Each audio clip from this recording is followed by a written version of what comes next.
Here's a fun little anecdote. According to Toni's son, Toni used to rub this Buddha for good luck.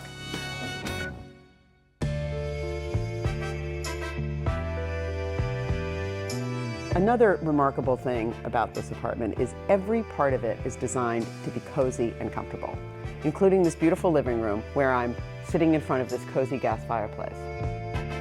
The living room has a wall of north-facing windows, which provides all-day consistent ambient light and beautiful open views over the New York City skyline. And also the apartment has artifacts that are from Toni's travels. And these drawings above the fireplace were done by Toni Morrison's son Slade. Sitting on this sofa, I imagine Toni Morrison in quiet conversation with friends.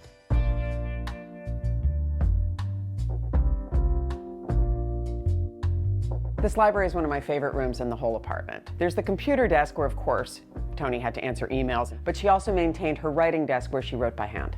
And this built-in bookshelf behind me contains history and biographies, all alphabetized, but also displays some of the more interesting artifacts of this apartment, such as the original artwork for Beloved, this key presented to Toni, and photographs of Toni and her family. Here she is with Quincy Jones. I think every dream library has a ladder. This one was custom built for Toni to make the top shelves of every bookcase accessible.